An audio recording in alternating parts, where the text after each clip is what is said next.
Indonesia kemarin kita sudah jalani dengan berbagai pengalaman dan ada pembelajaran yang kita sudah dapatkan, dan ini adalah program penajaman dari apa yang sudah dilakukan oleh para pendahulu kita. Saya Yohanes Klubagebse, salah satu daerah penerima transmigrasi yang terbesar di Papua, di Merauke. Dan saat ini dipercayakan Bapak Presiden untuk bersumbangsi menjadi jembatan komunikasi antara daerah terjauh, sehingga segala catatan bisa hadir menjadi kebijakan yang implementatif bagi kita, supaya jangan Papua menjadi masalah bangsa yang tidak ada habisnya. Transmigrasi di masa lalu, kalau saya melihatnya sebagai Indonesia ingin mengisi daerah-daerah enklave, merubah sunyi menjadi keramaian, karena manusianya kurang. Jadi manusia dari tempat yang banyak dibawa ke sana, supaya kesunyian di tempat-tempat sunyi itu ada suara Indonesia yang terdengar. Itu salah satu dari keunikan program transmigrasi. Transmigrasi tradisional memindahkan otot. Dengan otot kita membangun Indonesia Raya.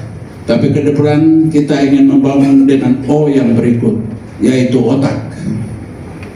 Otaknya, kekayaan bangsa ini kita ingin curahkan. Makanya Bapak Menteri Transmigrasi ya tergelitik untuk mengajak dapur-dapur otak bangsa ini yang ada di universitas untuk bisa mengganti otot menjadi otak, sehingga dikelola dari tradisional menjadi profesional. Tenaga perintis, saya istilahkan waktu saya dipercayakan oleh rakyat dan pemerintah untuk menjadi bupati 2 periode di Merauke. Saya menggantikan istilah transmigrasi menjadi tenaga pioner, karena nggak enak secara fisiologis, sehingga ada satu strata yang mengusik ya suasana batin di antara warga, sehingga saya ingin ada keramahan dari pergaulan kebinekaan yang kita rasakan. Tidak ada yang salah di situ, sehingga saya gunakan istilah tenaga pioner pertanian. Kepioneran yang berikutnya adalah kepioneran pengembangan wilayah, yang sekarang kita sudah mulai masuk ke etape berikut. Etape pertama adalah mengirim saudara-saudara dari barat untuk datang membuat suara supaya ada keramaian Indonesia di seluruh pelosok kedaulatan Republik Indonesia. Ya. Dan itu sudah dijalani sampai Bapak Menteri mendapat amanat untuk memimpin, melanjutkan, memperkokoh, mempertajam program transmigrasi ke depan, sehingga tidak lagi menjadi penolakan, tetapi justru akan muncul tawaran, mengapa hanya di situ saja, kenapa kita tidak yang lain. Amanat yang berikut dari tenaga kepioneran ini adalah pioner paradigma baru, yang sekarang kita sudah mulai berkumpul untuk merintis bagaimana wajah transmigrasi besok dengan kepioneran, paradigma pioneran baru ini. Nah, ini kebangkitan keunggulan baru kita.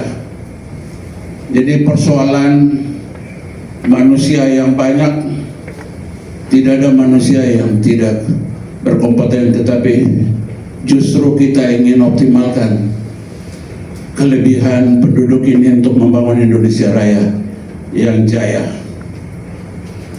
Dan saran kami supaya kolaborasi ini bisa terjadi, ya jika dapat warga-warga lokal yang berada di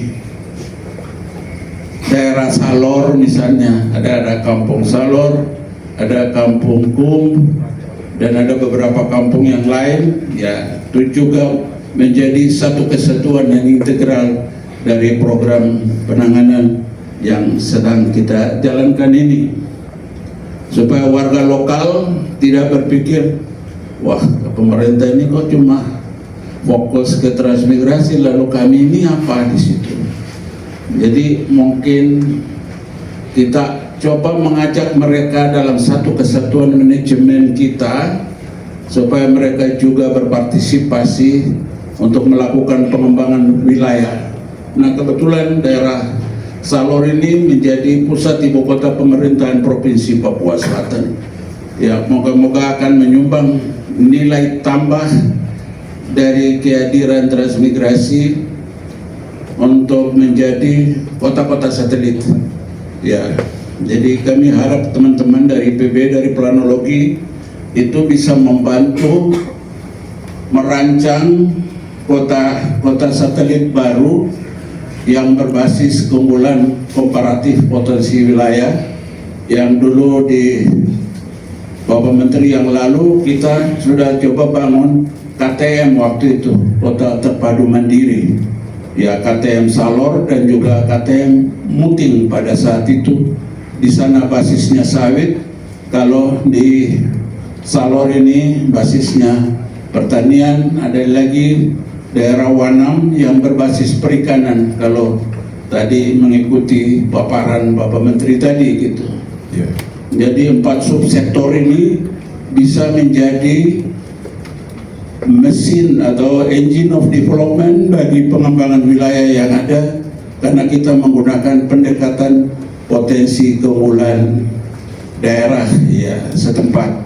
Untuk itu sehingga modal kita tidak terlalu besar, tetapi dengan memaksimalkan potensi yang ada, dengan keunggulan keahlian dari teman-teman yang bersebaran di 10 universitas ini akan sangat membantu. Yang ketiga, yang terakhir adalah merangkul perguruan tinggi setempat, supaya kelemahan-kelemahan universitas setempat itu bisa ditopang, bisa diberi energi oleh teman-teman dari universitas terkemuka yang ada di Indonesia ini, sehingga menjadi kekuatan pembangunan yang luar biasa untuk menjadikan Indonesia Raya yang jaya. Terima kasih.